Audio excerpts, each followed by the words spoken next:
सच्चिदानंद स्वरूपा आई भगवती जगदंबा, जिच्या कृपाशीर्वादाचा परिणाम श्रीमद देवी भागवत कथा तुम्ही मी या ठिकाणावरती श्रवण करत आहोत।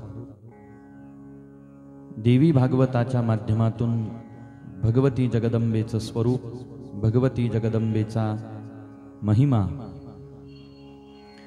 आणि त्या जगदंबेच्या परमभक्तांचं परमपावन अशा प्रकारचं चरित्र तुम्ही मी पाहत आहोत। भगवती कशा पद्धतीनं हे सारं जगताचं कार्य सांभाळते हे पाहण्याचा तुमचा माझा प्रयत्न आहे।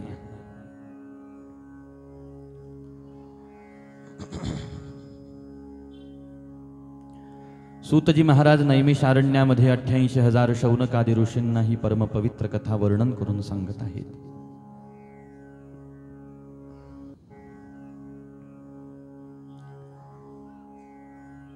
ज्यामध्ये विशेषतः पांडवांच्या वंशाचं वर्णन देवी भागवतामध्ये पाहायला भेटतं। काल प्रश्न विचारला होता, वेदव्यासजी महाराजांचा जन्म कसा झालेला आहे।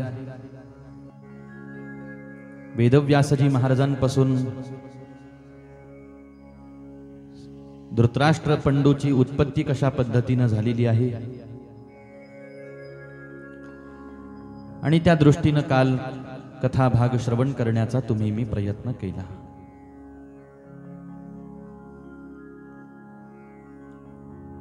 शंतनू राजांचे 2 विवाह संपन्न झाले, ज्यामध्ये गंगेपासून शंतनू राजांना देवव्रत अर्थात पितामह भीष्माचार्य हे गंगेपासून पुत्र प्राप्त झालेले आहेत। शंतनू राजांना गंगा माता सोडून गेल्या, त्यावेळेला शंतनू राजांनी दुसरा विवाह केला मत्स्यगंधा अर्थात सत्यवती मातेसोबत। सत्यवती मातेपासून शंतनू राजांना विचित्रवीर्य आणि चित्रांगद नावाचे 2 पुत्र झाले। ज्या 2 पुत्रांचा विवाह काशी नरेशाच्या 3 कन्या अंबा, अंबिका आणि अंबालिका यांच्यासोबत करण्यात आला। पैकी अंबिका आणि अंबालिका ह्याच धर्मपत्नी म्हणून तिथं राहिल्या। अंबाजी आहे तिनं विवाह केला नाही। विवाहानंतर विचित्रवीर्य आणि चित्रांगद हे अकाली मृत्यू पावले आणि त्यावेळेला सत्यवती मातेने वेदव्यासजी महाराजांचं स्मरण केलं, ज्या स्मरणाच्या परिणामाने वेदव्यासजी महाराज उपस्थित झाले आणि महर्षी वेदव्यासजी महाराजांच्या कृपा प्रसादामधून धृतराष्ट्र, पंडू आणि विदुर अशा 3 पुत्रांचा जन्म झाला। पैकी विदुर दासी पुत्र असल्यामुळे विदुरजी महाराजांना राज्याचा अधिकार प्राप्त होऊ शकला नाही। धृतराष्ट्र जन्मांध असल्यामुळे धृतराष्ट्र ज्येष्ठ असूनही धृतराष्ट्राला गादी मिळाली नाही। राहिले पंडूराजे। पंडूराजे राज्यगादीवरती बसले, परंतु पंडूराजांकडून ऋषी हत्या झाली, ब्रह्महत्या झाली, ज्याचा पातक लागलं, शाप लागला। पुत्रप्राप्तीच्या कामनेने जर धर्मपत्नीच्या शरीराला स्पर्श केला तर तुझा मृत्यू होईल असा शाप मिळाला। याच दुःखामध्ये पंडूराजांनी सर्वसंग परित्याग करून वनाची वाट पकडली। पंडूराजे आपल्या 2 धर्मपत्न्यांसहित जी कुंतीभोज राजाची कन्या कुंती आणि मद्र देशाची राजकन्या माद्रीच्या सोबत वनामध्ये आले। सत्संग करायला लागले। ज्या सत्संगामधून गृहस्थ धर्माचं काहीसं वर्णन पंडूराजांनी ऐकलं, ज्यामध्ये ज्या दाम्पत्याला संतती होत नाही, पुत्र होत नाही, त्यांच्या दुर्गतीचं वर्णन केलं गेलं। ज्यांना संतती होत नाही त्यांच्याकडून देवता हविर्द्रव्य ग्रहण करत नाही। देवता त्यांच्याद्वारे केलेल्या कोणत्याही कृतकर्मांनी संतुष्ट होत नाहीत। पितर त्यांच्यावरती संतुष्ट राहत नाहीत। अशा पद्धतीचा भाव त्याच्या पाठीमागून निष्पन्न झाला आणि साहजिकच गृहस्थाश्रमी पंडूराजांना याचं अत्यंत दुःख झालं। धर्मशास्त्राचा विचार आहे याच्या पाठीमागे। आणि त्यावेळेला कुंती आई साहेबांनी आपल्या बालपणाची एक रहस्यमयी घटना पंडूराजांना सांगितलेली आहे, जी काल आपण सविस्तर ऐकली. आपल्या राजमहालामध्ये आलेल्या दुर्वासा ऋषींची अनेक महिने कुंती मातेनं सेवा केली. ज्या सेवेमधून दिव्य मंत्र कुंती आई साहेबांना मिळाला, ज्याच्या गायनाने सूर्यनारायणापासून कर्ण नावाचा पुत्र कुंती आई साहेबांना प्राप्त झाला.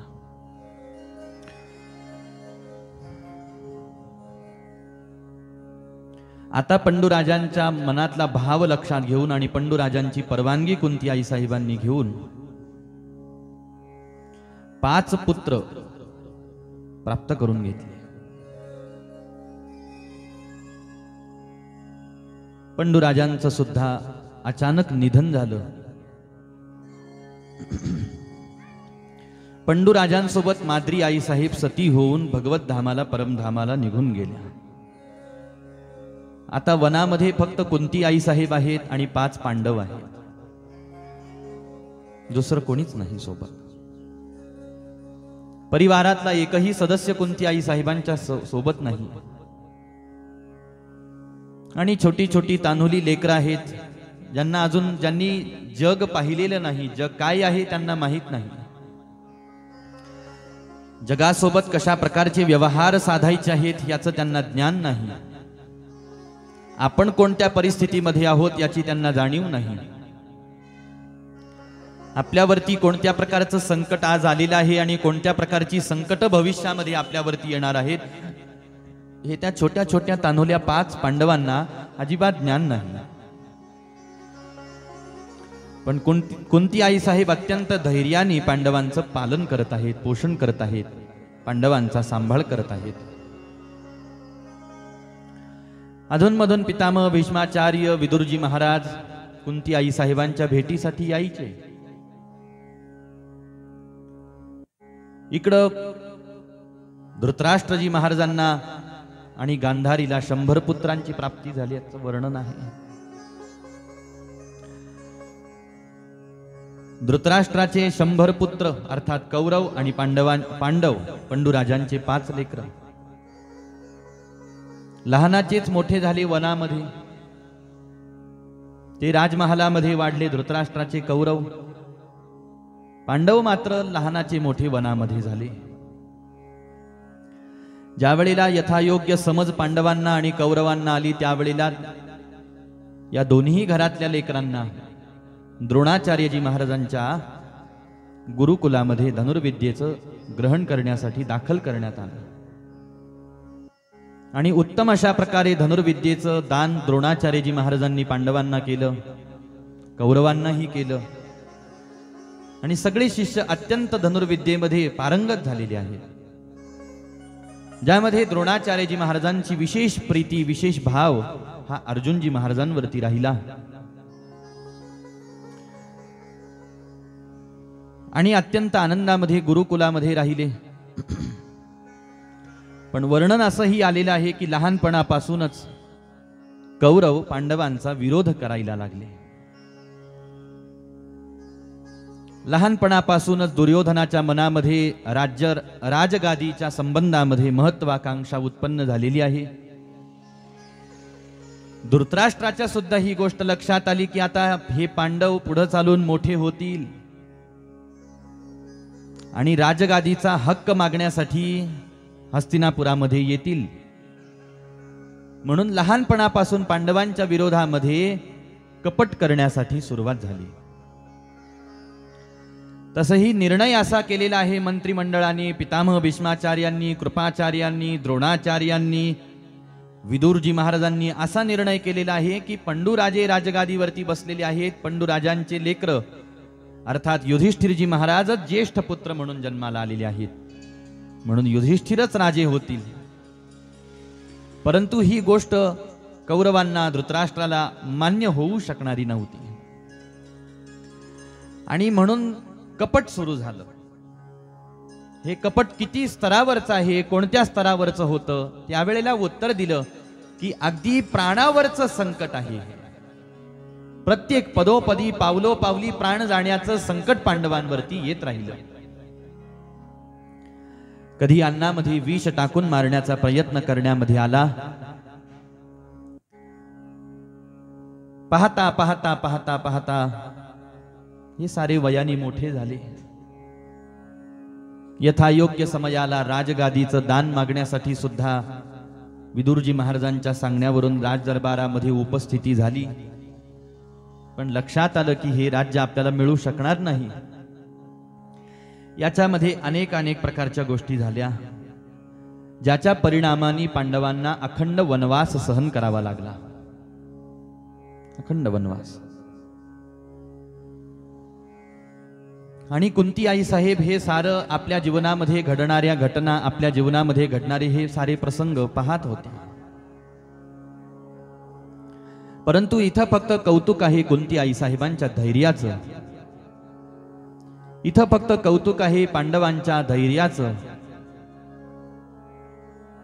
की पंडूराजांसारखे पिता, कुंती आई साहेबांसारखी परमभक्ता, अशा प्रकारची माता मिळालेली आहे, ज्यांच्यावरती धर्माचे वेगळे संस्कार बाहेरून करायची आवश्यकता नाही, जे उपजतच धर्माचे मूर्तिमंत जणू काही पुतळे म्हणून जन्माला आलेले होते. प्रत्येकाचा आपापला एक वेगळा स्वभाव होता. प्रत्येक जण आपापल्या जागेवरती कोणत्या तरी वैशिष्ट्याने संपन्न आहे.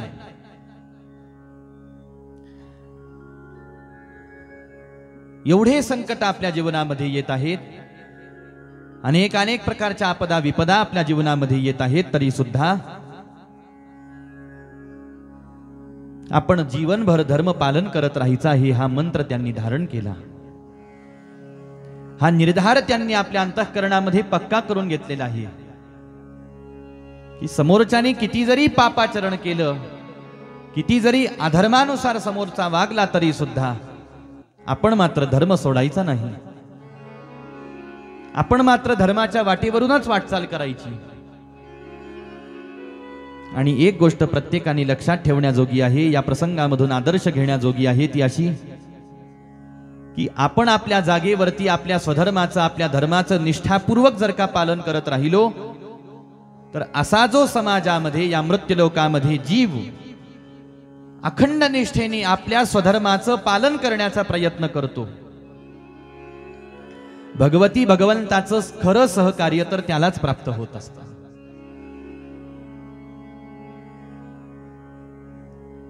शेवटी ज्या वेळेला महाभारताचं युद्ध, ही माणसं किती धर्मपालन करणारी होती याचा अनुभव, याचा अंदाज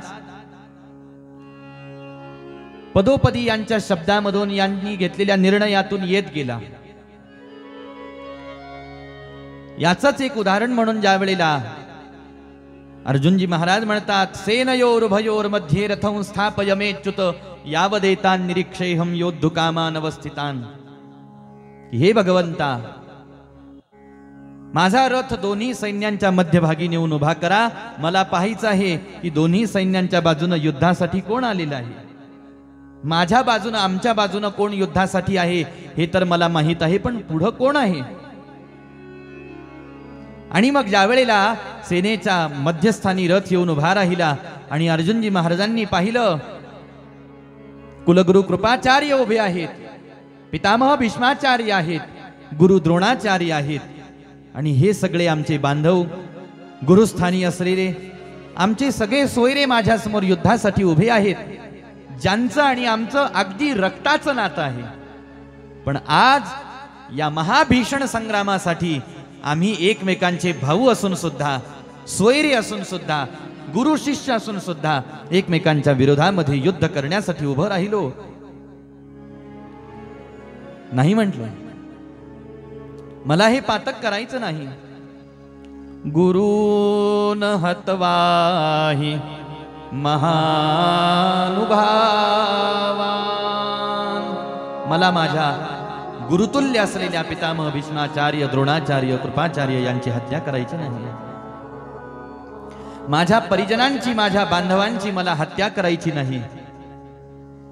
त्यापेक्षा भगवंता, मी हे युद्ध न केलेलं बरं आहे, म्हणून धनुष्यबाण टाकून दिला.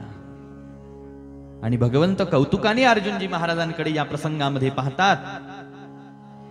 तर अर्जुनजी महाराज म्हटले की याच्यापेक्षा तर मी राज्याचा मोह सोडून देईल, राज्यप्राप्तीचे हे प्रयत्न सोडून देईल, मी भिक्षुक होऊन जाईल. भूक लागेल त्यावेळेला 5 घरी हात पसरवून भिक्षान्न मागून माझं पोट भरेल, पण मी हे युद्ध करणार नाही. या गोष्टीवरून आपल्या लक्षात येतं की ही धर्मनिष्ठा किती थोर आहे, किती श्रेष्ठ आहे. भगवंतानी याच्यावरतीच प्रकाश टाकला. पुढं विषय गीतेचा असा वळलेला आहे की अर्जुनजी महाराज ज्याला आपला स्वधर्म मानतात, भगवंत सांगतात, जो तुला जो स्वधर्म वाटतो आहे हा तुझा स्वधर्म नाही अर्जुना. तुझा स्वधर्म काय आहे? हा धनुष्यबाण हातामध्ये घेऊन या कौरवांसारख्या दुष्टांचा वध करणे, निपात करणे हाच तुझा स्वधर्म आहे. आणि या स्वधर्म परिपालनासाठी स्वधर्मे निधनम श्रेय परधर्मो भयावह असा उपदेश परमात्मा करताना दिसतात. आणि या एका सूत्रावरून तुमच्या माझ्यासारख्या सामान्य माणसांना, प्रापंचिकांना, मृत्यूलोकामध्ये जन्माला आलेल्या प्रत्येकाला या सूत्रांवरती विचार करणं नितांत आवश्यक होऊन जातं की आपण काय करायला पाहिजे. त्यावेळेला उत्तर दिलेलं आहे की आपण आपल्या जीवनाचा भगवती भगवंतावरती सारा भार सोपवून दिला पाहिजे. पहिलं कर्तव्य जीवाचं हे आहे, माझ्या जीवनाचा सारा भार मी भगवंतावरती समर्पित करून टाकेन. म्हणून काल हरिकथेला पूर्णविराम देत असताना याचा जरासा विचारही आपण करता करता कथेला पूर्णविराम दिला की ज्या वेळेला दुर्वासा ऋषींनी मंत्र दान केला कुंती आई साहेबांना, त्या मंत्रातून पुत्रप्राप्ती झालेली आहे. पण ही घटना कशाचं दर्शन करून देते आपल्याला? भगवतीच्या भक्तांच्या जीवनामध्ये केलेल्या व्यवस्थेचं नियोजन करून देते, दाखवून देते. याला कारण भगवतीची कृपा आहे, भगवंताची कृपा आहे. परंतु ही कृपा कशी प्राप्त होत असते याचा जरासा विचार करण्याचा तुम्ही मी जर प्रयत्न केला तर कृपा प्राप्त होणं दिसती तेवढी सोपी गोष्ट नाही. या जगामध्ये सगळ्यात श्रीमंत कोण आहे? सगळ्यात धनवान कोण आहे? ते दरवर्षी आता काही पत्रकांमधून जगातल्या श्रीमंत व्यक्तींच्या नावाची यादी जाहीर होते की या वर्षीचा जगातला सगळ्यात श्रीमंत व्यक्ती हा आहे. आणि मग ते प्रमुख 10 टॉप 10, त्याच्यामध्ये वेगवेगळ्या लोकांची नावं येतात. ती नावं बदलत राहतात बऱ्याच वेळेला. पण हे झालं सामान्य व्यावहारिक दृष्टीने हा विचार झाला की हा व्यक्ती श्रीमंत आहे जगातला. पण भक्तीचा विचार जर का केला आणि भक्ताच्या दृष्टीने जर का विचार केला तर या जगामध्ये सगळ्यात धनवान कोण आहे? सगळ्यात धनवान तो आहे ज्याच्यावरती भगवती आणि भगवंताची पूर्ण कृपा आहे. तो खरा धनवान आहे. मग त्याचं मोठं घरदार नसलं तरी चालतं, गडगंज संपत्ती त्याच्या घरामध्ये तिजोरीमध्ये धन साठलेलं नसलं तरी काही त्याला भगवंत त्याचा विचार करत नाही, भगवती त्याचा विचार करत नाही. उत्तम भरजरी वस्त्र अलंकार एखाद्याकडे नसले तरी सुद्धा त्याच्याने काही फरक पडत नाही भक्ताला. म्हणून सगळ्यात धनवान सकल भुवन मध्ये निर्धनास्तेपि धन्या. मग हा धनवान कोण आहे की ज्याच्या हृदयामध्ये ही भक्ती. पहा, पहिलं सूत्र असं आहे की ज्याच्यावर भगवती भगवंताची कृपा आहे तो धनवान आहे. लक्षात आलं? आता पुढचा प्रश्न, भगवती भगवंताची माझ्यावरती कृपा आहे म्हणजे नेमकं काय आहे? मग सामान्य प्रापंचिक माणसं म्हणतात मला चांगली नोकरी लागली, कृपा आहे. उत्तम पगार मला भेटतो आहे, माझा व्यवसाय उत्तम चालतो आहे, नोकरी कामधंदा बरोबर आहे, कृपा आहे देवाची. अहो पहिले काहीच नव्हतं आमच्याकडे, पण भगवतीची भगवंताची कृपा झाली, आमचं चांगलं मोठं घरदार झालं, हीच कृपा आहे. आम्हाला संतती पाहिजे होती, संतती झाली, हीच कृपा आहे. मान सन्मान पद प्रतिष्ठा पाहिजे होतं, आम्हाला जे पाहिजे ते मिळत आहे, हीच कृपा आहे. आता साधू संतांना जर का आपण प्रश्न विचारला की कृपा काय आहे, ग्रंथांकडे जाऊन आपण प्रश्न विचारला की कृपा काय आहे, त्यावेळेला आपल्याला याचे उत्तर भेटतात ग्रंथाच्या, संतांच्या वचनाच्या माध्यमातून की बाबा रे जीवांनो, आपल्या जीवनामध्ये धन येतं, त्या धनाला देवी भगवतीची कृपा, जो मान जे पद, प्रापंचिक वस्तू व्यक्ती पदार्थ किंवा प्रापंचिक उपलब्धी आपल्या जीवनामध्ये होणे म्हणजे भगवतीची कृपा आहे. बस हीच कृपा आहे, हे कधी कोणी मानायचं नाही. कारण शेवटी या सगळ्या ज्या गोष्टी वर्णन केलेल्या आहेत या प्रारब्धाच्या अधीन आहेत. एखाद्याच्या प्रारब्धामध्ये ही वेगळी गोष्ट आहे की एखाद्याच्या प्रारब्धामध्ये धन नाही, त्यांनी देवतेला प्रसन्न केलं, धन मागून घेतलं, तर कृपेतून जगातलं सगळं ऐश्वर्य मिळतं. लक्षात घ्या.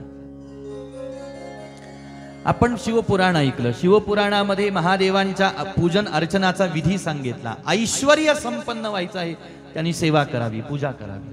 आणि देवी भागवताचाही भगवतीच्या अर्चन पूजनाचा विधी ज्या वेळेला वर्णन करून सांगितला त्यावेळेला की भगवतीच्या सेवेने सुद्धा सकल ऐश्वर्य जीवाला, माणसांना, प्रापंचिकांना, गृहस्थाश्रमाला प्राप्त होतं. काय काय प्राप्त होतं? श्रीर्वर्चस्वमायुष्यमारोग्यमाविधाच्छोभमानं महीयते, धान्यं धनं पशुं बहुपुत्र लाभं शतसंवत्सरं दीर्घमायुः. श्रीर्वर्चस्व, श्री अर्थात संपत्ती, ऐश्वर्य, धन. श्रीचे अनेक प्रकार आहेत बरं का. श्री म्हणजे फक्त पैसा म्हणजे श्री आहे असं नाही. श्रीचे खूप प्रकार आहेत. ऐश्वर्य हा शब्द एका अर्थाने कधी घेतला गेला नाही शास्त्रामध्ये. श्री या शब्दाचे अनेक अर्थ आहेत, ऐश्वर्य या शब्दाचे अनेक भाव आहेत.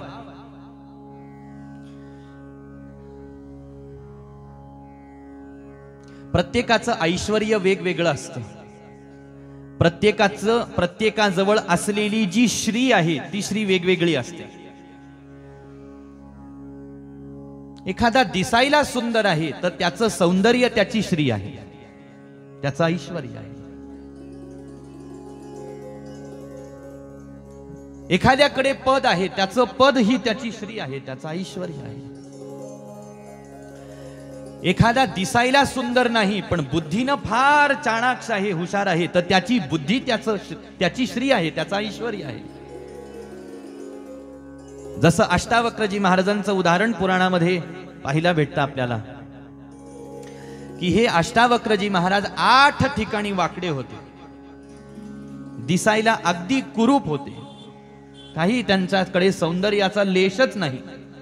कोणी त्यांना पाहिलं की अगोदर एक तर हसू येईल, नसता माणूस त्यांच्याकडे जायचं टाळेल, असं त्यांचं कुरूप रूप होतं महाराज. आणि हेच अष्टावक्रजी महाराज ज्या वेळेला जनकजी महाराजांच्या सभेमध्ये आले, सगळी सभा त्यांना पाहून हसायला लागली. अष्टावक्रजी महाराज जनकजी महाराजांना पाहून म्हणतात, मला असं वाटलं की मी असं ऐकलं होतं की जनकांच्या सभेमध्ये सगळे विद्वान आहेत, पंडित आहेत, पण आता मला कळालं की इथं सगळे मूर्ख आहेत.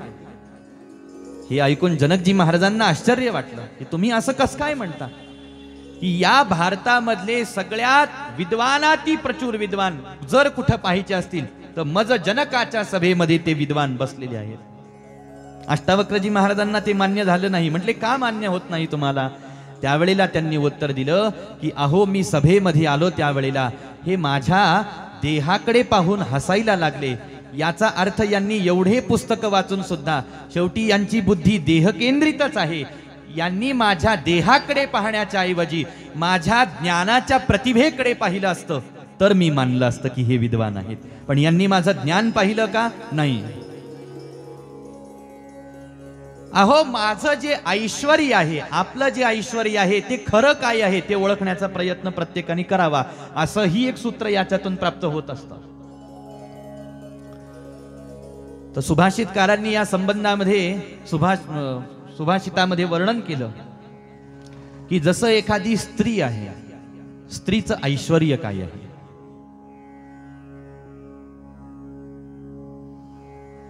आपण आपल्या परीनं उत्तर देऊ शकतो, पण शास्त्रांनी उत्तर दिलं की स्त्रीचं ऐश्वर्य हे तिचं पातिव्रत्य आहे. कोकिळा नावाचा पक्षी माहित आहे ना सगळ्यांना? तिचं ऐश्वर्य काय आहे? तिचा आवाज, तिचा कंठ, तिचा गळा, तिचं गायन. बरं, दिसायला ती कशी आहे? काळी आहे, काही तिला सौंदर्य नाही महाराज. बगळा पहा बरं, कसा गोड, कसा पांढरा शुभ्र आहे, दिसायला नाही का? पण बगळ्याचा तिरस्कार केला गेला बरं का. बगळ्याचा दृष्टांत देत असताना शास्त्रांनी बगळ्याला तिरस्कृत दृष्टीनं दृष्टांतामध्ये वापरलं. बघ, ध्यानम म्हणत असताना बगळ्यासारखं ध्यान करतो म्हणजे बगळा हा कपट करतो, कपटी आहे, किडे मकोडे खातो असो. पण त्याचं नुसत्या त्या पांढऱ्या शुभ्र दिसण्यावरून वगैरे तो काय फार त्या श्रेष्ठ झाला का? असं नाही महाराज. आणि ती कोकिळा त्याच्या बाजूला जर का पाहिली तर काळी आहे, पण ज्या वेळेला ती गायन करते त्यावेळेला कोकिलानां स्वरो रूपम स्त्रीणां रूपम पतिव्रताम. याच ठिकाणावरती ऐश्वर्याच्या जागेवर श्री या शब्दाच्या जागेवर रूप ह्या शब्दाचा प्रयोग केला गेला. हे सगळं एकच आहे. आपलं आपलं सौंदर्य आपण ओळखायचं. माझं दिसणं कसं आहे, मग नुसतं त्याच्यात नुसतं चेहराच येत नाही महाराज. आपली बुद्धी सुद्धा आपली प्रतिभा असते, आपलं दर्शन असते.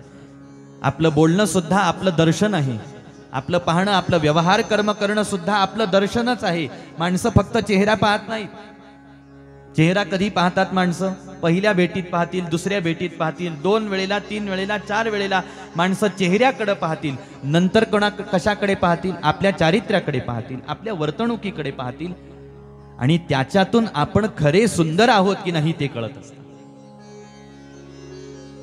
खरे सुंदर आहोत की नाही. म्हणून प्रत्येकाचे श्री वेगवेगळं आहे. पारमार्थिकाकडे आता जर का वळलो आपण, भक्ताकडे जर का आपण वळलो आपण, तर भक्तासाठी खरी श्री काय आहे? म्हणून कौपीन पंचकम नावाचं श्रीमद आद्य शंकराचार्यांचं एक अत्यंत छोटस 5 श्लोकांचं काव्य आहे, ज्याला कौपीन पंचकम असं म्हणतात.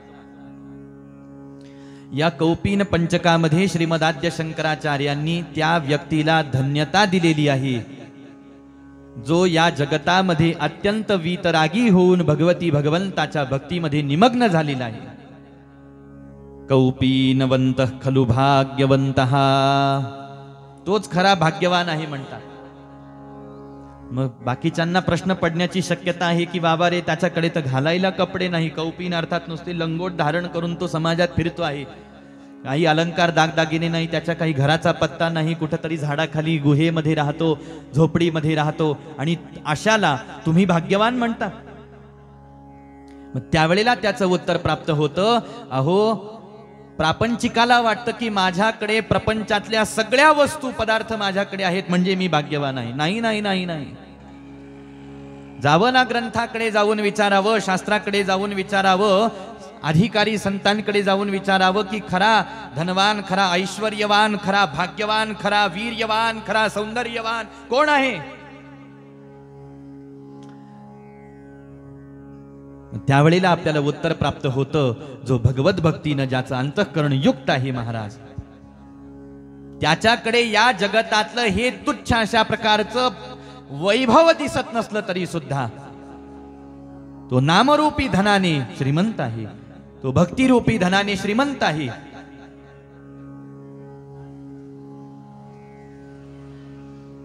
म्हणून असाच एक जो भगवती भगवंतासाठी त्याग केलेला आहे तो भाग्यवान. भाग्यवानच कोण आहे हे जर का आपल्याला पाहायचं असेल, आणि हाच प्रश्न जर का आपण संतांना विचारला तर साधू संत आपल्याला उत्तर देताना म्हणतात, भाग्यवंता घरी भजन पूजन,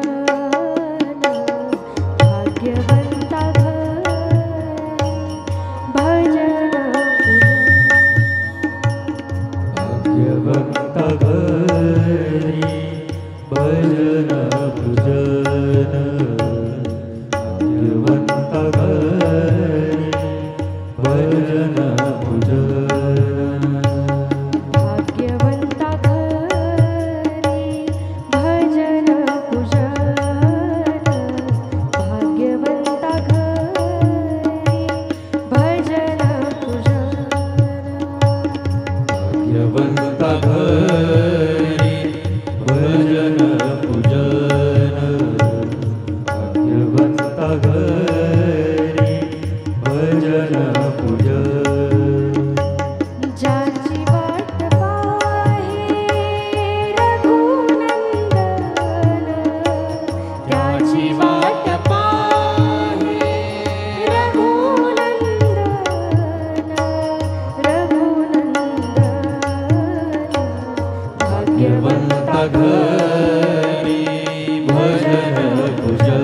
भाग्यवान आहे या जगामध्ये, कोण धनवान, कोण श्रीन युक्त आहे या जगामध्ये. खरी श्री बर का.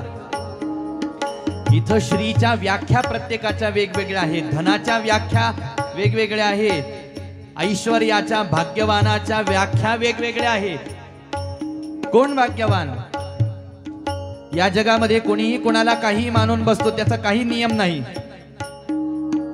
असं अनेकांनी स्वतःला भाग्यवान मानलं. का मानलं? का रे बाबा, तुला का वाटतं तू भाग्यवान आहे? त्यांनी उत्तर दिलं, माझ्याकडे गडगंज संपत्ती आहे म्हणून मी भाग्यवान आहे, माझ्याकडे पद आहे, प्रतिष्ठा आहे, मान सन्मान आहे म्हणून मी भाग्यवान आहे, अहो फार मोठं घरदार माझं आहे म्हणून मी भाग्यवान आहे. मग संत फिरून प्रश्न विचारतात, ठीक आहे, चांगली गोष्ट आहे, तुझ्याकडे धन आहे पुष्कळ म्हणून तू स्वतःला भाग्यवान मानतोस बाबा, पण तुझ्याकडे असलेलं धन सत्कर्मामध्ये खर्च होतं का? गोरगरिबांच्या सेवेमध्ये खर्च होतय का? दान करण्यामध्ये खर्च होतय का? नाही उत्तर आलं, मग तू भाग्यवान नाहीस. म्हटले पण माझ्याकडे भलं मोठं घरदार सुद्धा आहे. घरदार कसं आहे? म्हटले तुझं घर, अहो भला मोठा बंगला आहे. म्हटले त्या घरामध्ये कधी भगवंताची कथा झालेली आहे का? भगवंताची कथा ऐकणारे भक्त त्या घरात राहत आहेत का?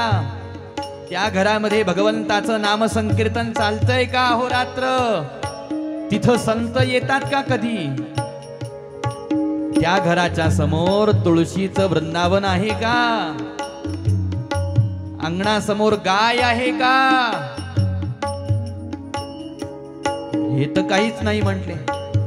मग संत म्हणतात, कितीही मोठं घर असलं तरी सुद्धा शेवटी ते स्मशानच आहे, जिथं नाम नाही, जिथं कथा नाही, ते शेवटी स्मशान आहे महाराज. आणि असा एखादा व्यक्ती किती जरी धनमान पद प्रतिष्ठेने मोठा झाला, घरादारांनी मोठा झाला, म्हणजे तो भाग्यवान झाला असं नाही महाराज.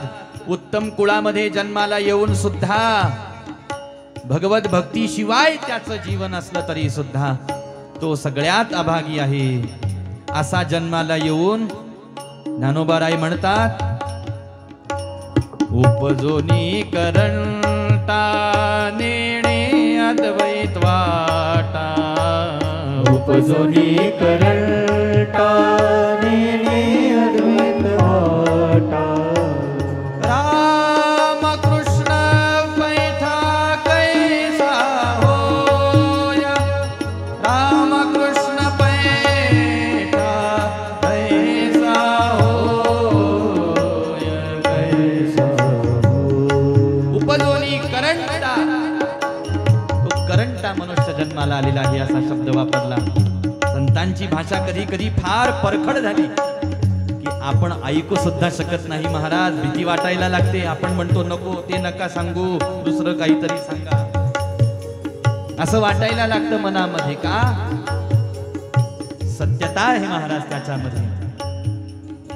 आणि याच्या उलट एखाद्याचं सामान्य छोटस घर आहे महाराज, पण त्या घरामध्ये भगवंताची कथा श्रवण करणारे भक्त आहे. साधू संतांचं आगमन त्या घरामध्ये होत असतं. दारासमोर गायीच्या शेणाने सारवलेलं आहे, सुंदर तुळशी वृंदावन आहे. आणि त्या घरासमोरून जात असताना ना अचानक कानावरती टाळांची किणकिण ऐकायला येते आहे. कोणीतरी घरामध्ये बसून भजन करत आहे. ज्या घरामध्ये अखंड वैष्णवा घरी सर्व काळ, वैष्णवा घरी सर्व काळ सदा झणझणती टाळ, सदा झणझणती टाळ, सदा झणझणती टाळ. आणि अशाच पद्धतीनं एक दिवस कोणीतरी नामदेवरायांना पंढरपुरामध्ये पाहिलं. आता नामदेवरायांची परिस्थिती जरा जेमतेमच होती. जोपर्यंत दामाजी महाराज उत्तम व्यवसाय करत होते ना तोपर्यंत सगळं व्यवस्थित चाललं होतं. पण नामदेवराय देवाच्या भजनातच सगळा वेळ जायचा. व्यवसाय माग पडला ना, उत्पन्न बंद होऊन गेलं घरातलं. मग खाण्यापिण्याची वांदे, अडचणी उत्पन्न झाल्या. कपडा लत्ता नाही, आई साहेबांच्या अंगावरती लेकरं बाळत असे.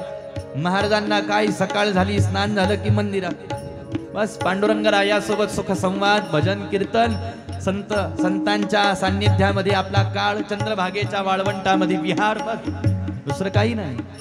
एक दिवस नामदेवरायांना असंच फिरताना पाहिलं. नामदेवराय स्वतःला भाग्यवान मानायला लागलेले त्या व्यक्तीनं ऐकलं. तो व्यक्ती जवळ येऊन प्रश्न विचारायला लागला, महाराज का हो तुम्ही स्वतःला भाग्यवान मानता? म्हटले हो. घरात खायला आहे का? धर्मपत्नीच्या अंगावर एखादं सणासुदीला नवीन पातळ तरी घेतलं का? लेकरा बाळांच्या अंगावर दसरा दिवाळीला कधी कपडे दिसले नाही म्हटले. घरात खायची प्यायची अडचण आहे आणि तुम्ही स्वतःला भाग्यवान मानत आहात. काय कारण आहे? काय भाग्यवानासारख्या गोष्टी करता तुम्ही? स्वतःला भाग्यवान म्हणण्याजोगं तुमच्याकडे आहे काय? त्यावेळेला नामदेवराय उत्तर देतात, आम्ही दैवाचे दैवाचे, आम्ही दैवाचे दैवाचे, आम्ही दैवाचे दैवाचे, आम्ही दैवाचे दैवाचे. दास पंढरीरायाचे, पंढरीरायाचे, पंढरीरायाचे दास पंढरीरायाचे. भाग्यवंता घरे भजन भजन, भाग्यवंता घरी भजन पूजन, भाग्यवंता घरी भजन पूजन.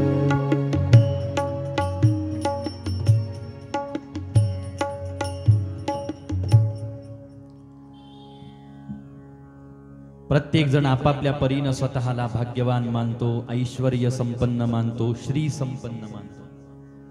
याच्यामध्ये भगवतीची सेवा उपासना केली तरी सुद्धा श्रीर वर्चस्व, श्री वाढते महाराज. काय काय वृद्धिंगत होतं किंवा भगवती काय काय तिला प्रार्थना केल्यानंतर ती काय काय आपल्याला दान करू शकते. आरोग्य प्रदान करते महाराज, उत्तम आरोग्य. संपत्ती प्रदान करते, आयुष्य प्रदान करते. धन आहे, धान्य आहे, पशु आहे, परिवार आहे, संतती आहे. बहुपुत्र लाभम असं वर्णन केलं. आपल्याला जरी एकामध्येच आपण संतुष्ट होत असलो ना तरी भगवतीला काही अडचण नाही महाराज. तिला वाटलं माझ्या भक्ताला एक नाही, दोन नाही, 4-4 लेकरं झाली पाहिजे. भगवती भगवंताची कृपा. बहुपुत्र लाभम शतसंवत्सरम दीर्घमायु. 100 वर्ष आनंदाने जगायचं. पण ही जरी माझ्यावरती कृपा आहे असं आपण सामान्य स्तरावरती मानत असलो तरी खऱ्या कृपेचं लक्षण काय आहे? खरी कृपा एकच आहे, जिला परम कृपा असं म्हणतात, की अंतःकरणामध्ये भगवंताच्या भक्तीचं प्रागट्य होणे ही खरी कृपा आहे. बाकी गोष्टी तर प्रारब्धाच्या अधीन आहेत. जेवढं जेवढं आपल्याला जीवनामध्ये आवश्यक वाटतं तेवढं सारं आपल्या हातात काहीच नाही. मग प्रारब्धेची जोडे धन, हो प्रारब्धेची जोडे धन, प्रारब्धेची जोडे धन, प्रारब्धेची जोडे धन, प्रारब्धेची वाढे मान, प्रारब्धेची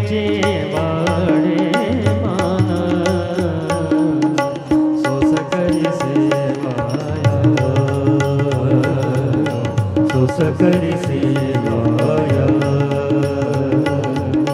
सोस करी सेवाया प्रारब्धेची वाढे मान प्रारब्धेची वाढे मान सोस करी सेवाया सोस करी सेवाया सोस करी सेवाया भज मन पंढरी राया भज मन पंढरी राया सोस करी सेवाया सोस करी सेवाया सोस करी सेवाया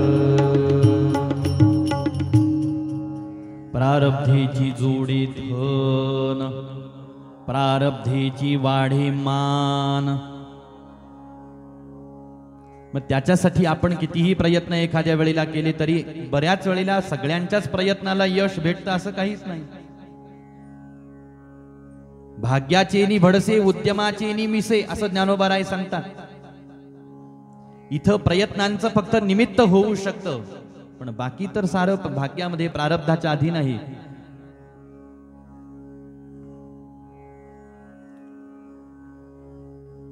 मग सोस करीसी वाया कशाला कष्ट करतो आहे बाबा प्रपंचासाठी. हेही मिळवण्याचा प्रयत्न करतो ते मिळवण्याचा प्रयत्न करतो. तुला वाटतं मला मान सन्मान द्यावा माणसांनी धन पुष्कळ यावं माझ्याकडे कुठून येईल कुठून येईल. ते प्रारब्धामध्ये जर नसेल तर ते येणार नाही. पुन्हा एकदा सांगतो ही वेगळी गोष्ट आहे की भगवती देवतेला प्रसन्न करून घेतलं की सगळं येतं. पण माझ्या सांगण्याचे फक्त मुख्य दोनच उद्देश आहेत किंवा सूत्र आहेत. त्यातलं पहिलं सूत्र असं आहे की प्रापंचिक माणूस काय करतो फक्त प्रापंचिक वस्तूंच्या प्राप्तीलाच भगवंताची कृपा मानतो. तसं मानायचं नसतं. भगवंताची भक्ती मला प्राप्त होणे ही खरी कृपा आहे असं समजायचं. ही भक्ती ज्याच्या अंतःकरणामध्ये उत्पन्न झाली त्याचं काय होतं तो आपलं सर्वस्व समर्पण भगवंताच्या चरणावरती करत असतो. आणि आता काय होतं आता जो त्याचा संसार प्रपंच चालतो आता परमार्थासहित प्रपंच सगळं कृपेच्या भरोशावरती चालतं. आता भक्तही म्हणतो माझा तर सगळा संसार सुद्धा भगवतीच पाहते. खरंच पाहते महाराज. कबीराचे विणतो शेले राजा घनश्याम कौसल्येचा रामबाई कौसल्येचा राम कौसल्येचा रामबाई कौसल्येचा राम. विनतोषिरे कबीराचे विनतोषिरे राजा घनश्याम कौसल्येचा रामबाई कौसल्येचा राम कौसल्येचा रामबाई कौसल्येचा राम. हळूहळू उघडी डोळे. कबीरदासजी महाराज कापड विणण्याचा व्यवसाय होता. आई वडिलांनी सांगितलं आता तू पहा. कबीरदासजी महाराजांना आधीच भगवंताच्या भजनाचं वेड नाही लाजानी बसायचे. बसले महाराज आणि रामनामाचं गायन श्रीराम जय राम तारक मंत्र मुखामध्ये. आणि जसंच रामनामाचं गायन सुरू व्हायचं समाधी लागून जायची. काम बंद पडून जायचं. समाधी लागली काम बंद पडलं. आता कपडे कोण विणल उत्पन्न कसं होईल व्यवसाय कसा होईल. मग अयोध्याधिपती महाराजाधिराज प्रभू श्री रामचंद्र ज्यांच्या चरणावरती ज्यांच्या राजसिंहासनासमोर यस्यामल नृपसदस्यु यशोधुनापी गायन्त्य गगन मृषयो दिग्भेंद्र पट्टम तन्ना कपाल वसुपा किरीट जुष्ट आपले मुकुट काढून ज्यांच्या चरणावर ठेवतात असे राजाधिराज प्रभू श्री रामचंद्र चक्रवर्ती सम्राट. आणि ते अयोध्या सोडून कबीरदासजी महाराजांच्या कुटियेमध्ये यायचे. आणि विणकाम करण्यासाठी काय काय लागतं हो मामी. ते असं हातामध्ये घेऊन कपडे मग बऱ्याच कालावधीनंतर कबीरदासजी महाराज ज्या वेळेला समाधी अवस्थेतून देहभावावर यायचे, लक्षात यायचं आपलं तर काम बंद पडलेलं होतं, पण डोळे उघडून पाहिलं तर सगळे काम झालेले आहे. लक्षात यायचं विणोनियाशेला गेला सकार भुवीरा, विणोनियाशेला गेला सखार भुवीरा, सखार भुवीरा. राजा घनश्याम कौसल्येचा रामबाई, कौसल्येचा कौसल्येचा रामबाई, कौसल्येचा कौसल्येचा रामबाई, कौसल्येचा अशा पद्धतीनं कबीरदासजी मग प्रपंच संसार भगवंत पाहतात. गोरोबा काकांचे ज्या वेळेला हात कापून टाकले त्यांनी, पांडुरंग रायाच्या नावाने घेतलेली शपथ मोडली. धर्मपत्नीच्या शरीराला स्पर्श करायचा नव्हता तो त्यांनी करून घेतला, तर हात तोडून टाकले. मग व्यवसाय बंद पडला. मग पांडुरंग परमात्मा एक दिवस रुक्मिणी आईसाहेबांना म्हणतात, रुक्मिणी चल. आता असं चल ज्या ज्या वेळेला भगवंत आजपर्यंत भगवतीला चल म्हटले, तर आधी देवीला धाकधूक पडली की आता कुठं चालायचं.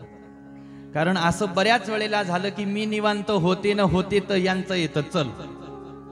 चल म्हटलं की कुठं नेतील, कोणत्या उद्योगाला लावतील काही सांगता येत नाही. आणि आज भगवंतानी सांगितलं, म्हटले आता आपल्याला जसा माझा गोरोबा हे सगळे मडके घडवतो आहे म्हटले, आपल्याला तसा वेश घेऊन तिथं जायचं आहे. गावामध्ये आले, सांगितलं आम्ही प्रवासी आहोत, आम्हाला आवश्यकता आहे, आम्ही तुमची मदत करू. मदत करायला लागले. माती आणायचे महाराज परमात्मा. गरुडजी महाराजांना सांगितलं आता जरा पंख बिंख गुंडाळून असं सुंदर गर्धवाचं रूप घेतलं महाराज, गाढवाचं. इकडं पांडुरंग परमात्मा कुंभार दादाचं रूप घेतलं. आणि रुक्मिणी आईसाहेबांनी सुंदर नाटी परिधान केली. आणि अनेक दिवस पर्यंत स्वतः परमात्मा माती आणायचे, रुक्मिणी आईसाहेब पाणी टाकायच्या, भगवंत माती तोडवायचे, सुंदर मडके घडवायचे, बाजारामध्ये नेऊन विकायला सुद्धा लागले.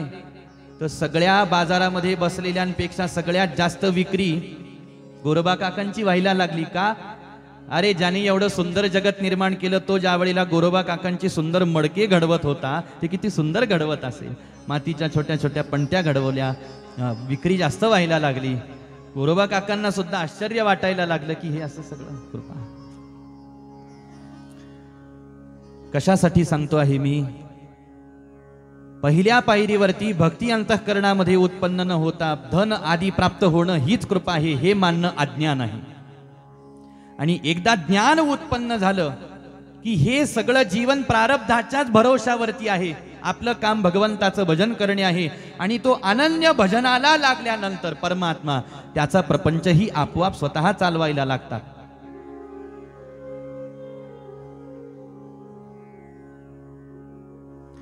म्हणून तर भक्तांनी आपला अनुभव सांगितला की मेरा आपकी कृपा से सब काम हो रहा है, मेरा आपकी कृपा से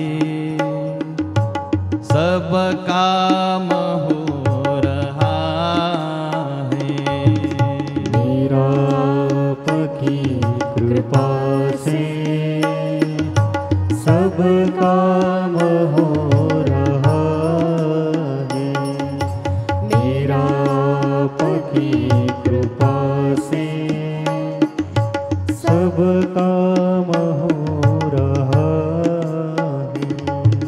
करते हो तुम कन्हैया, मेरा नाम हो रहा है. करते हो तुम कन्हैया, मेरा नाम हो रहा है.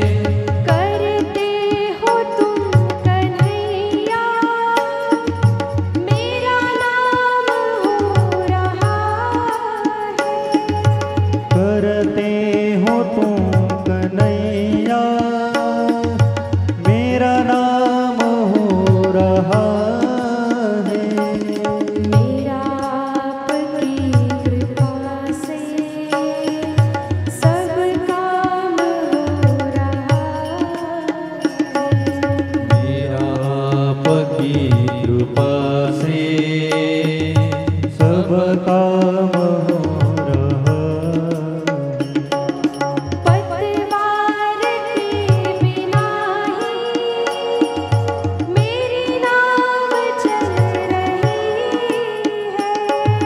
पतवार के बिना ही मेरी नाव चल रही है। हैरान है ज़माना मंजिल भी मिल रही है। हैरान है ज़माना मंजिल भी मिल रही है। करता नहीं हूँ कुछ भी सब काम हो रहा है। करता नहीं कुछ भी सब काम हो रहा है। मेरा आपकी कृपा से सब काम हो रहा है। तुम साथ हो जो मेरे किस बात की कमी है। तुम साथ हो जो मेरे किस बात की कमी है। किसी और वक्त की अब दरकार ही नहीं है। किसी और वक्त की अब दरकार ही नहीं है। तेरा साथ से गुलफाम हो रहा है। मेरा आपकी कृपा से सब काम हो रहा है। मेरा आपकी कृपा से सब काम हो रहा है। मेरा आपकी कृपा से सब काम हो रहा है। करते हो तुम कन्हैया मेरा नाम हो रहा है। करते हो तुम कन्हैया मेरा नाम हो रहा है। मेरा आपकी कृपा से सब काम हो रहा है।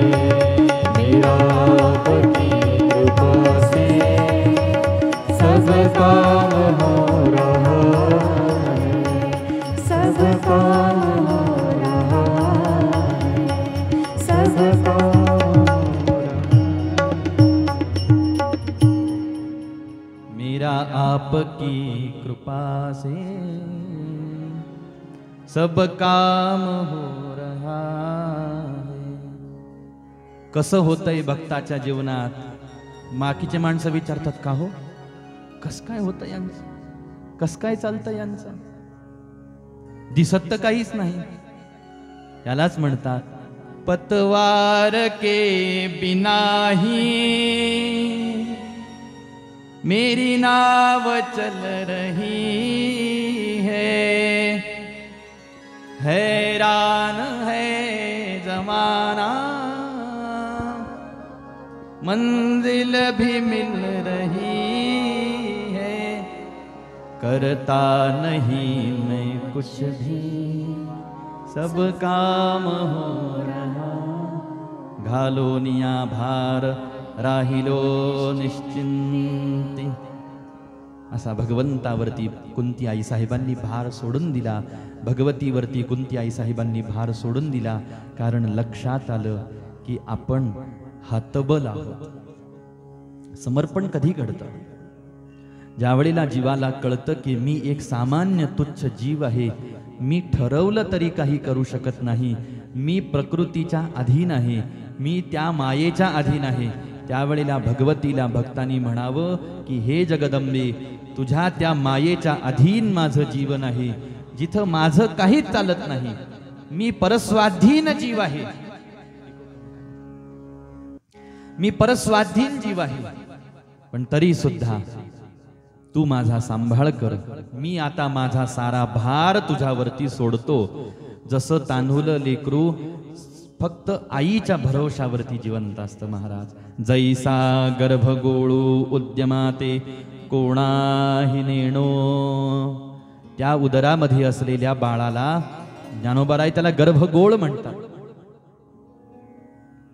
म्हणजे त्याला काही अजून पूर्ण आकृती आकार सुद्धा प्राप्त झाला नाही, पूर्ण ते जगण्यासाठी सक्षम सुद्धा झालं नाही, तरी ते जगलं ना, म्हणजे जिवंत आहे ना. हो, ते जिवंत राहिलं म्हणून आई जिवंत राहू शकली. मग कसं त्याचं पालन पोषण होतं, कुणामुळे त्याचं पालन पोषण होत आहे? त्याला त्याच्या आईशिवाय दुसरं तिसरं सांभाळणारं कोणी नाही, जपणारं कोणी नाही महाराज. आणि ते आईशिवाय दुसरं कुणाला जाणत नाही. तसं भक्त कुणाला म्हणावं? जो देवाशिवाय कुणाला जाणत नाही तोच भक्त आहे. आणि देवाशिवाय सगळं जग ज्याला आपलंसं वाटतं तो भक्त नाही महाराज. काही काही मधले आहेत, त्यांना देवही जवळचा वाटतो आणि प्रपंचही जवळचा वाटतो. ते दोन्ही वरती हात ठेवून, दोन्ही गागरीवर हात ठेवून बसले, तेही भक्त नाहीत असं सांगितलं. भक्तच मानायचं त्यांना तर मग ते सामान्य भक्त झाले असा अर्थ शास्त्रांनी पुन्हा ग्रंथामध्ये इथं वर्णन केला गेला. पण जो उत्तम भक्त आहे त्याचं परीक्षण काय? उत्तम भक्त कुणाला म्हटलं गेलं? भगवतीच माझं जीवन, भगवती माझं सर्वस्व आहे, तीच माझा सांभाळ करणारी आहे, म्हणून मी माझा सारा भार तिच्यावर टाकलेला आहे बस. आणि ती सांभाळते आहे महाराज. भगवतीच आपला सांभाळ करत असते, याला कधी विसरायचं नसतं.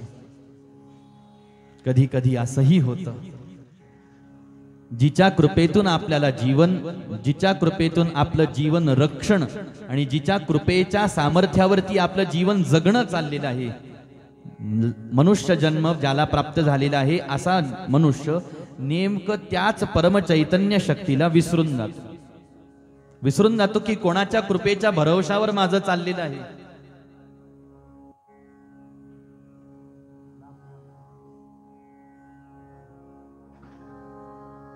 लाभला मानव जन्म तुला.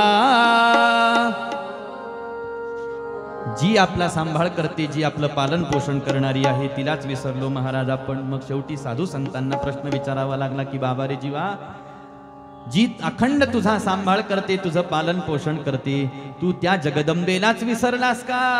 कसा विसरशी तिला, तिला रे, कसा विसरशी तिला, तिला रे, कसा विसरशी तिला, तिला रे, कसा विसरशी तिला, तिला रे, कसा विसरशी तिला. लाभला मानव जन्म तुला, लाभला मानव जन्म तुला,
ऋषी मुनी संत कष्टती वेदशास्त्र ग्रंथादि निर्मिती वेदशास्त्र ग्रंथादि निर्मिती श्रवण मनन करी त्या ग्रंथाचे श्रवण मनन करी त्या ग्रंथाचे ऋणमुक्ती होण्याला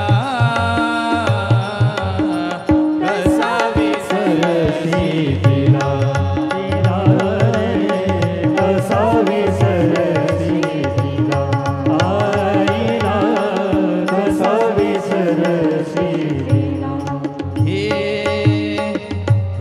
जी साधने मनुष्य देही हे जे साधने मनुष्य देही अन्य जन्म मिळता फळ नाही अन्य जन्म मिळता फळ नाही विनयानंदे हरी कृपेने विनयानंदे हरी कृपेने विनयानंदे हरी कृपेने विनयानंदे हरी कृपेने भाव जाण यातला कसा विसरसी तिला तिला रे कसा विसरसी तिला आईला कसा विसरसी तिला लाभला मानव जन्म तुला लाभला मानव जन्म तुला रे कसा विसरसी तिला तिला रे कसा विसरसी तिला आईला कसा विसरसी तिला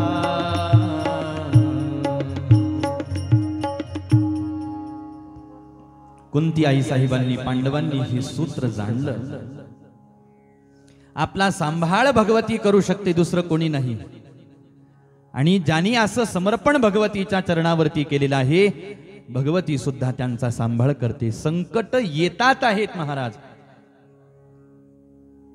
पण हे संकट भक्ताचं काही बिघडवू का शकत नाही शेवटी कपट करणाऱ्यांना हे वाटायला लागलं की आम्ही यांना विष देऊन मारण्याचा प्रयत्न केला विष खाऊन मरण पावले नाही विष खाऊन चला म्हटले यांना आपण आता लाक्षागृहामध्ये जाळून मारण्याचा प्रयत्न करू म्हणून लाक्षागृह तयार केलं गेलं की तुम्हाला आता सुंदर भवन तयार केलेलं आहे तुम्ही एक काम करा तिथं राहा थोडे दिवस मग तोपर्यंत चर्चा होईल बैठकावर बैठका होतील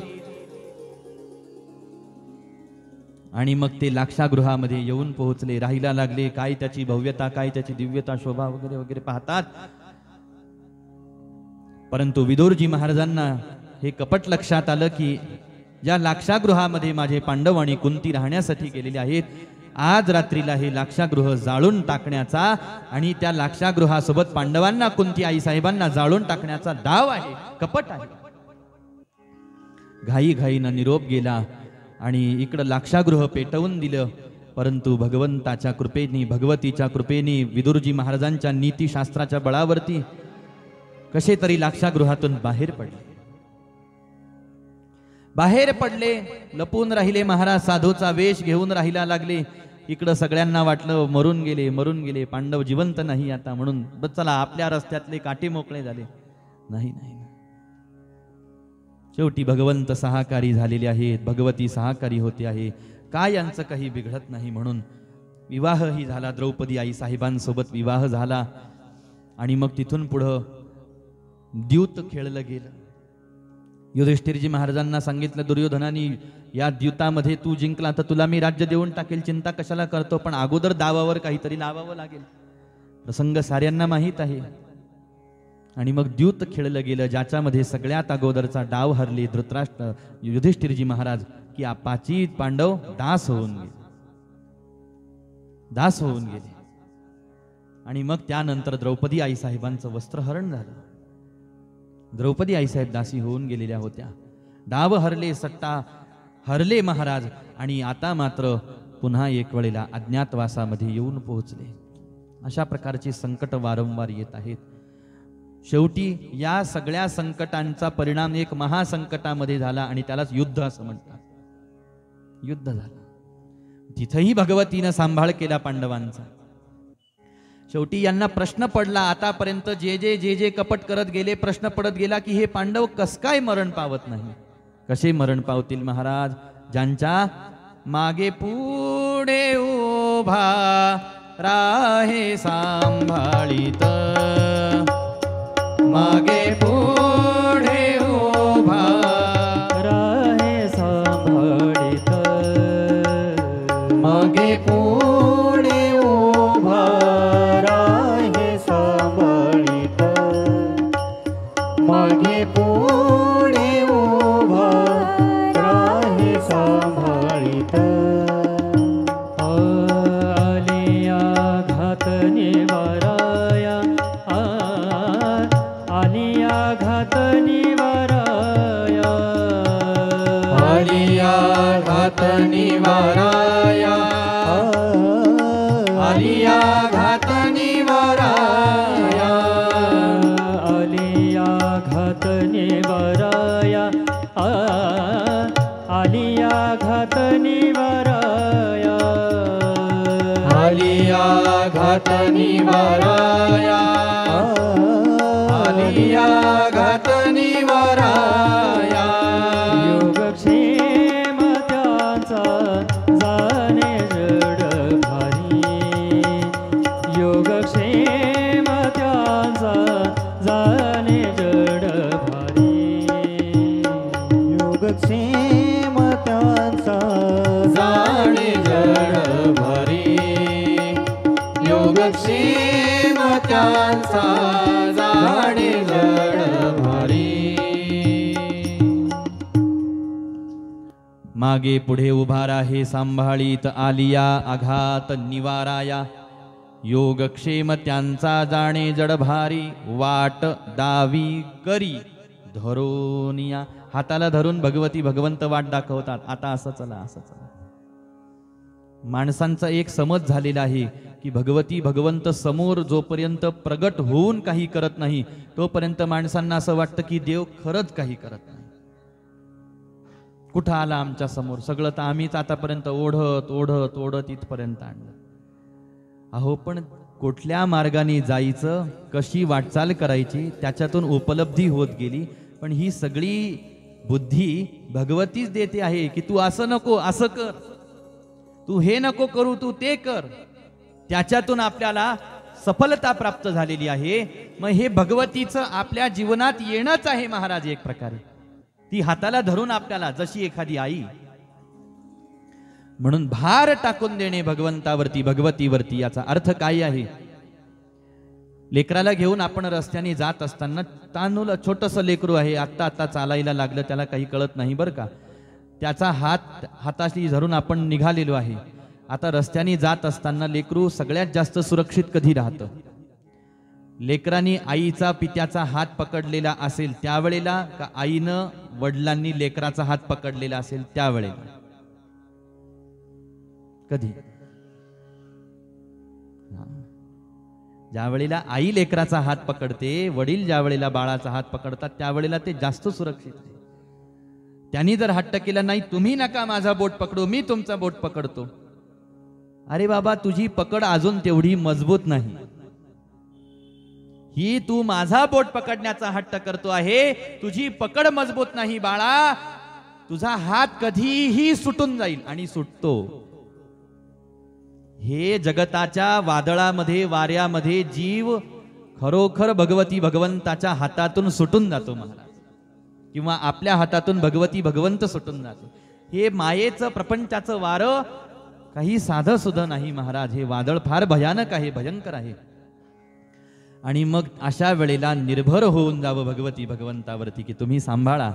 मग कुंती आई साहेबांनी ज्या वेळेला हे सगळं वातावरण पाहिलं, आपल्याला राजाचा आश्रय नाही, आपल्याजवळ धन नाही, आपल्याजवळ परिवार, इष्टमित्र, सगळे संबंधी कोणीच नाही, आपण नुसते वाळीत पडल्यासारखे आहोत महाराज. आणि गंभीरतेने या गोष्टीवरती जर का विचार केला तर फार भयंकर अशा प्रकारची ही परिस्थिती आहे. आपल्यावर तशा प्रकारची परिस्थिती येत नाही तोपर्यंत परिस्थितीची गंभीरता लक्षात येत नाही. परंतु कुंती आई साहेब तरी सुद्धा, पांडव तरी सुद्धा प्रवास करतात, लढा देत आहेत, अर्थात जीवन जगत आहेत भगवती भगवंताच्या भरोशावरती. ज्यांच्या जीवनाकडे पाहिला गेलं तर अखंड दुःख आहे, अखंड दुःख. पण तरी सुद्धा त्या दुःखामध्ये पांडव काय करताना दिसत आहेत? कहते पांडव अखंड वनवासी, पाहते पांडव अखंड वनवासी, पाहते पांडव अखंड वनवासी, पाहते पांडव अखंड वनवासी, पाहते पांडव अखंड वनवासी, पाहते पांडव अखंड वनवासी, पाहते पांडव अखंड वनवासी, पाहते पांडव अखंड वनवासी, परित्याने वासी आठवीती, परित्याने वासी आठवीती, परित्याने वासी आठवीती, पाहते पांडव अखंड वनवासी, पाहते पांडव अखंड वनवासी, पाहते पांडव अखंड वनवासी. पांडवांच्या जीवनाकडे जर का आपण पाहिला गेलो तर पाहते पांडव अखंड वनवासी, अखंड दुःखात आहेत याचा अर्थ वनवासात आहेत. पण जीवनामध्ये दुःख आलं म्हणून धर्म कधी सोडला नाही हा विचार चाललेला आहे आपला. जीवनामध्ये दुःख आलं, संकट आले, आपदा विपदा आल्या म्हणून भगवंताचं भगवतीचं भजन करणं कधी सोडलं नाही. भगवती भगवंताच्या नामावरती असलेला विश्वास कधी आपला तुटू दिला नाही, भंग होऊ दिला नाही. जेवढी संकट यायची तेवढी येत राहतील, जेवढे दुःख यायचं जीवनामध्ये तेवढं दुःख येत राहील. माझं काम काय आहे? मी भगवती भगवंताचा भक्त आहे तर माझं कार्य आहे भगवती भगवंताचं निष्ठेने नाम गायन करणं, निष्ठेनं भक्तीच्या वाटेवरती वाटचाल करत राहणं.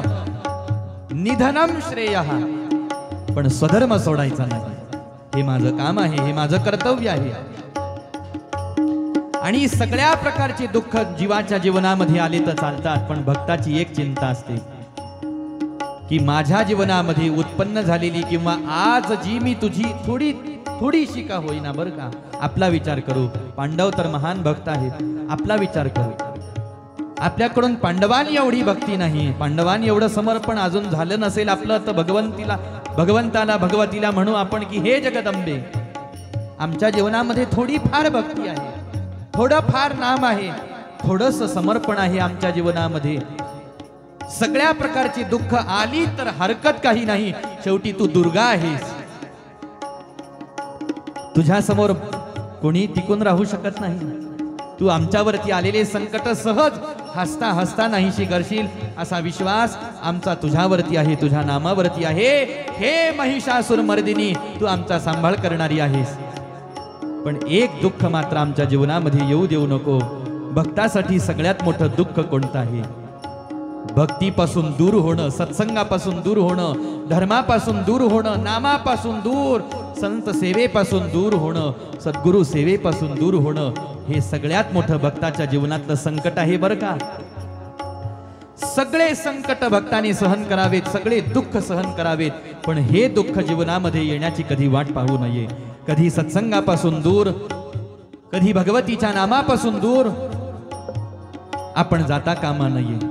ज्या भक्तीमध्ये आता आपण प्रवेश करत आहोत महाराज कथा कीर्तनाच्या माध्यमातून, ही भक्ती आपल्या जीवनातली कधी ढळली नाही पाहिजे. म्हणून त्या भगवतीला प्रार्थना करताना म्हणावं, हे जगदंबे, येऊ दे दुःख किती येऊ दे, येऊ दे दुःख किती येऊ दे, येऊ दे दुःख किती येऊ दे, येऊ दे दुःख किती येऊ दे, परी न ढळू दे तुझी भक्ती, परी न ढळू दे तुझी भक्ती, परी न ढळू दे तुझी भक्ती, येऊ दे दुःख किती येऊ दे, येऊ दे दुःख किती येऊ दे, येऊ दे दुःख किती येऊ दे. येऊ दे दुःखा कितीही येऊ दे, परी न ढळू दे तुझी भक्ती. यावेळेला अशा काही संत वचनांच्या माध्यमातून भगवती भगवंताला प्रार्थना केली जाते ना, आपणही गायला पाहिजे. महाराज बसल्या बसल्या आपणही प्रार्थना केली पाहिजे. गातानाही आलं तर मनातल्या मनात का होईना प्रार्थना केली पाहिजे, परी न ढळू दे तुझी भक्ती. आपला वेळ जावा म्हणून आपण गायन करत नाही. कथेमध्ये जे सूत्र सिद्धांत ऐकतो त्याला प्रमाणभूत करण्यासाठी कधी काही प्रमाण गायन केली जातात आणि काही प्रमाण हे भगवती भगवंताच्या प्रार्थनेच्या स्वरूपामध्ये गायन केली जातात. नान्या स्पृहा रघुपते हृदये स्मदीये, सत्यं वदामि च भवा नखिलांतरात्मा, भक्तिं प्रयच्छ रघुपुंगव निर्भरां मे, कामादिदोषरहितं कुरु मानसंच. प्रार्थना आहे महाराज. काय झालं पाहिजे?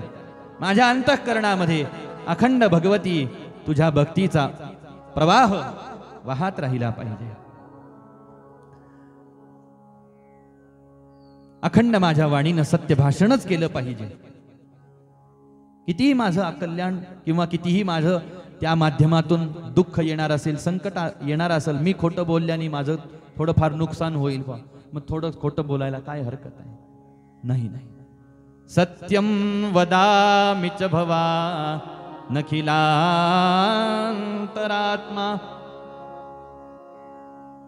तेवढं सुद्धा माझ्याकडून तू पाप करून घेऊ नकोस जगदंबे.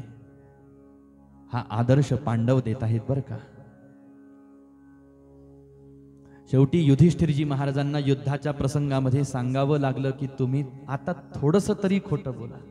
थोडं थोडं काय खोटं बोलायचं आहे सांगा द्रोणाचार्यांना. अश्वत्थामा मेला. युधिष्ठिरजी महाराज म्हटले अश्वत्थामा तर जिवंत आहे. अश्वत्थामा नावाचा हत्ती मेला. तेवढंही खोटं बोलायला अंतःकरण युधिष्ठिरजी महाराजांचं तयार झालं नव्हतं. ही गंमत आहे बरं का. आपण दिवसातून किती वेळेस खोटं बोलतो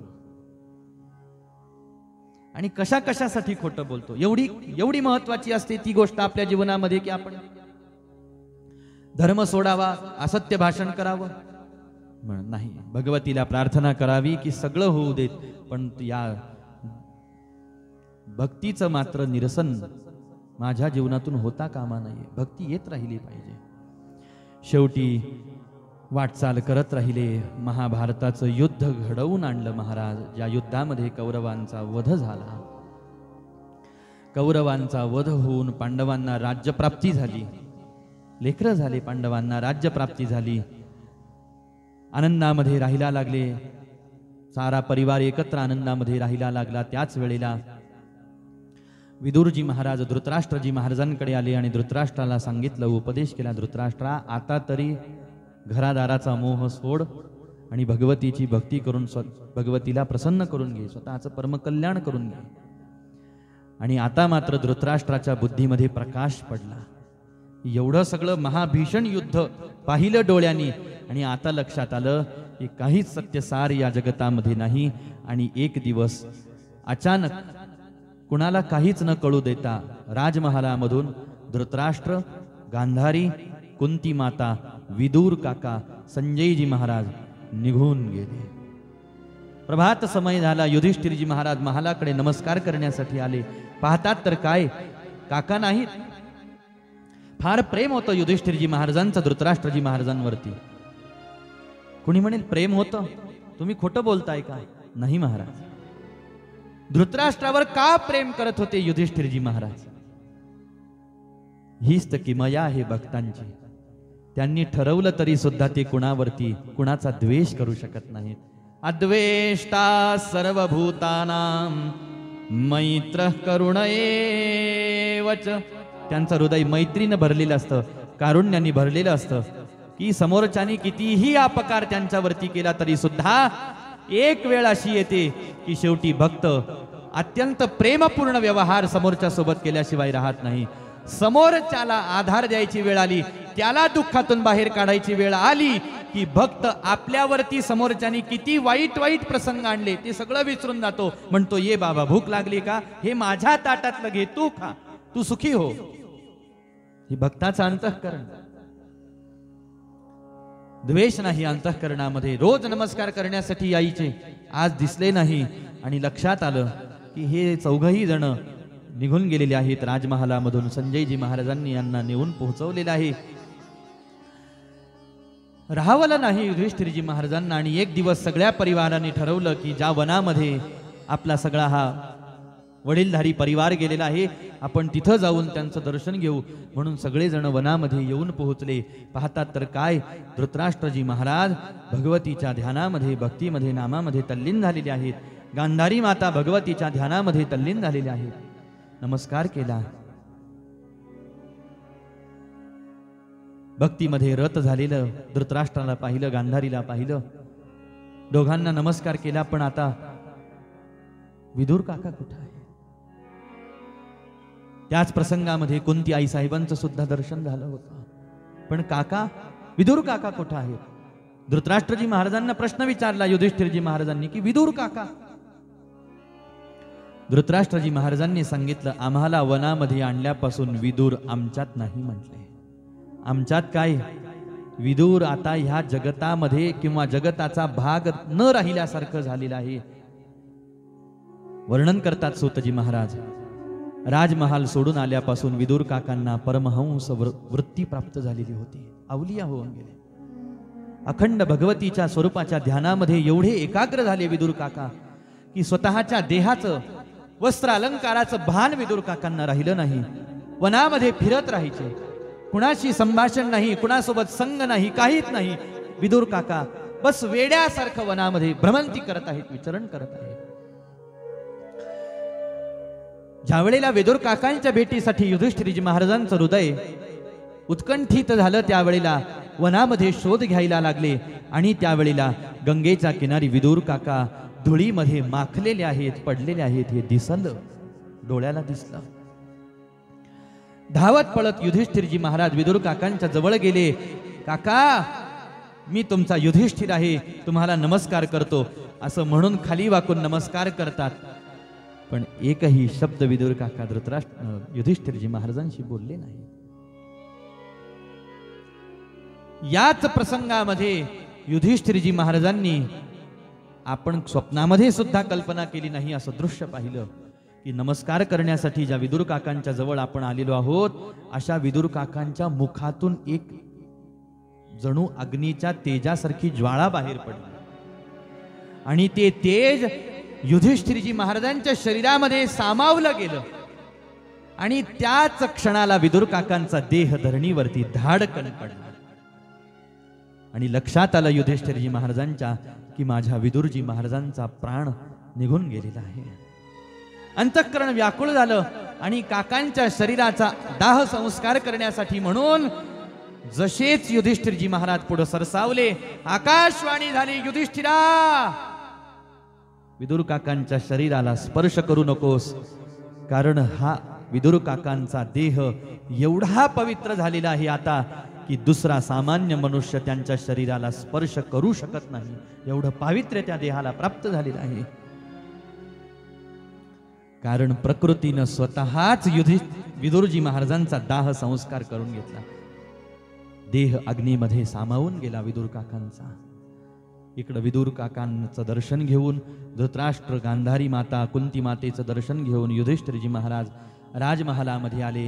आणि त्याच वेळेला द्वारकेतले परमात्मा भगवान गोपाल कृष्ण आणि बलराम दादा हे दोघही जण इष्ट समयाला वैकुंठधामाला गेल्याची बातमी आली. आणि इकडं पांडवांनी सुद्धा स्वर्गारोहण करण्यासाठी प्रयाण केलं. आणि त्यावेळेला उत्तराई साहेबांचे पुत्र म्हणून जन्माला आलेले राजे परीक्षिती, एकमेव कुलदीपक शिल्लक राहिलेला होता पांडवांचा. आणि त्या राजा परीक्षितींना राज्यकारभार सोपवून 5 पांडव 6वी द्रौपदी भगवत धामाला, भगवतीच्या धामाकडे वाटचाल करत निघून गेले. इकडं राजा परीक्षितींचा राज्यकारभार सुरू झाला. ज्या वेळेला राजा परीक्षितींचा राज्यकारभार सुरू झालेला आहे, राजे परीक्षिती मृगया करण्यासाठी वनामध्ये एक दिवस आलेले आहेत. ऋषींना आपल्या आश्रमामध्ये ध्यानस्थ बसलेलं राजा परीक्षितींनी पाहिलं. माझा सन्मान करण्यासाठी, माझं स्वागत करण्यासाठी का उठून उभे राहिले नाही, असा विकल्प राजा परीक्षितींच्या चित्तामध्ये उत्पन्न झाला. जमिनीवरती पडलेला मृत सर्प बाणाच्या टोकावरती उचलला आणि ऋषींच्या गळ्यामध्ये टाकला. राजे परीक्षिती आपल्या महालाकडे निघून आले. आणि त्याच वेळेला इकडं ऋषीपुत्रांनी राजा परीक्षितींना शाप दिला. ज्याने कुणी माझ्या पित्याच्या गळ्यामध्ये हा मृत सर्प टाकला असेल, मी त्याला शाप देतो, तक्षक नावाचा सर्प त्याला दंश करून त्याच्या विषाच्या परिणामाने त्याचा मृत्यू होईल. ज्या वेळेला राजा परीक्षितींना आपल्याला शाप मिळालेला आहे अशी वार्ता कळाली, त्यावेळेला राजे परीक्षितींनी तक्षक आपल्याकडे दंश करण्यासाठी येऊ नये याची व्यवस्था करायला सुरुवात केली. त्याच्यासाठी राजा परीक्षितींनी आपल्या सेवेकऱ्यांना, सैनिकांना आदेश दिले की मला अशा प्रकारचा एक विलक्षण महाल बांधायचा आहे, ज्या महालामध्ये एकही सामान्य लहानातला लहान जीव सुद्धा माझ्या परवानगीशिवाय किंवा सुरक्षा रक्षकांच्या परवानगीशिवाय आतमध्ये आला नाही पाहिजे. आणि मग सुंदर अशा प्रकारचा भव्य दिव्य महाल राजा परीक्षितींनी बांधून घेतलेला आहे, ज्या महालामध्ये अत्यंत कडेकोट बंदोबस्त आहे. कुणीच राजा परीक्षितींना सरळ भेटायला जाऊ शकत नव्हतं, कारण माहित होतं की तक्षक हा अत्यंत मायावी आहे. हा तक्षक नावाचा सर्प असा आहे की हा कोणतं रूप घेऊन आपल्याकडे येईल काही सांगता येत नाही, म्हणून एवढा सगळा कडेकोट बंदोबस्त ठेवलेला आहे. तक्षकाला ही वार्ता कळाली